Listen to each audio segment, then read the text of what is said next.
YouTubers, a weird breed of celebrities. They're either one of the most wholesome, community contributing, joy bringing, full of life people who have never hurt a soul, or they're one of the most sleazy, clout hungry, money chasing, fake persona, two-faced people with no soul who'd throw their grandmas under a bus if it meant a big fat paycheck. Honestly, what positive thing did they do to earn their share of opulence and luxury? What is their contribution to society? What did they do to deserve their share of fame? Spoilers? Nothing. And before I ridicule these silly delinquents, this is just a skit meant in good faith to poke fun. And if any of your favorite YouTubers are mentioned, don't worry dog, it isn't that deep. Honestly, I began to suffer from the moment Beluga was recommended to me. He rose to fame at first through a lucid dreaming channel. When he got bored of it, he attempted to make a Minecraft channel, which was something the Beluga channel was supposed to be. Oh yeah guys, also, I started a Minecraft channel, the link is below, make sure you subscribe to that if you want some epic Minecraft content guys, click the link below. However, he was trying to cook so that the algorithm would notice him. Therefore, he needed filler videos that he could upload. One of those videos was titled Discord Mods Be Like. That video blew up like any other meme. And for 4 years, bro has been consistently uploading the same type of Discord videos with the same characters and terrible jokes. It was mildly funny at first. The kind of funny where you let out a chortle, like Sheldon Cooper.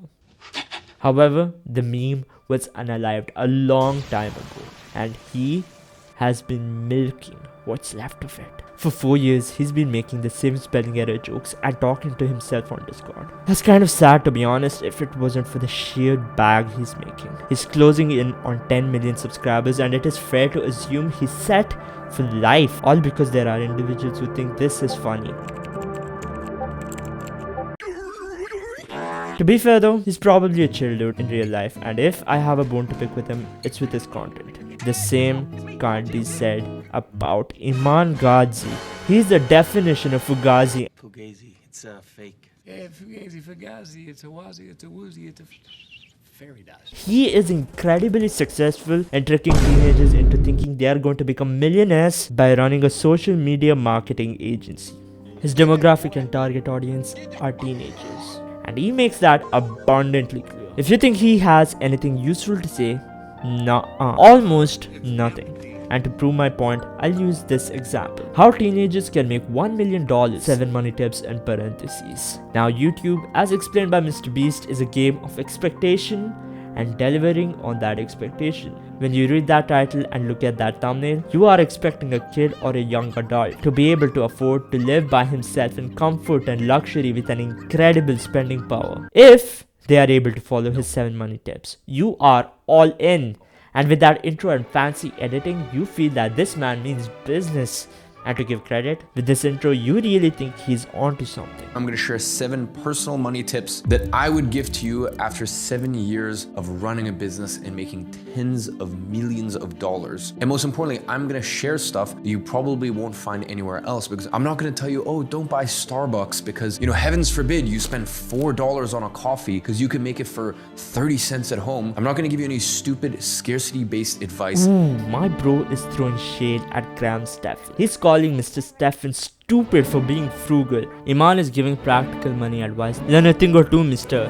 30-cent iced coffee man. First tip, don't become an alcoholic. I'm not making this up.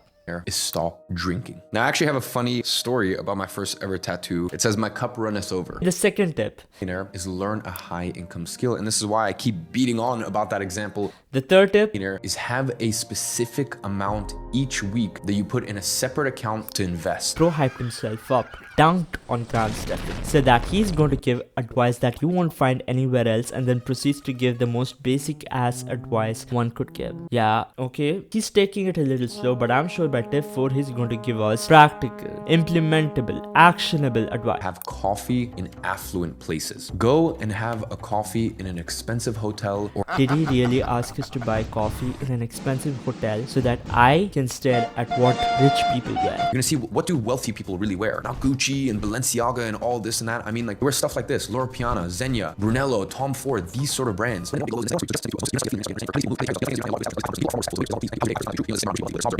It's very interesting. Even just hear how wealthy people order. They order in a different way. There's a conviction. They have a different tonality in the way that they order. They even have a different pace. The pacing of what they're saying is different than if you just go to some regular, normal establishment. Like, what am I gonna do with their tonalities and conviction? For 1 minute and 45 seconds, he yapped about how I should be inspired watching rich people drop $400 or $500 on sides while I sip on my $8 coffee like a peasant. $26,000 worth of sides? What are these sides? They cure cancer? My favorite money tip is don't get into credit card debt. Yeah, no shade. Guys, pay your taxes. Did you know that the IRS will penalize you and it's a federal crime to not pay taxes? You can't be a millionaire if you are in jail. Guys, don't go into debt. 50 Cent had to file for bankruptcy because he went into debt. So to summarize this video, don't be an alcoholic, learn, invest, drink coffee, don't get into credit card debt, learn more and invest more. Bro is a certified professional yapper. He makes ChatGPT-ass videos and publishes them as millionaire advice. And credit where credit is due, the videos look good and they are edited well with the cinematic background music. Listen in, it's very interesting. Even just hear how wealthy people order. They order in a different way. Most importantly, his videos are watchable, which can't be said about Sniper Wolf. I genuinely cannot sit through a single second of Sniper Wolf. She steals content, adds no meaning, scripts a terrible reaction. She might delegate that part to someone else, and when she gets called out for it, she doxes the person. She's been gone for a while, and wait, she's making original content. My apologies. Wow.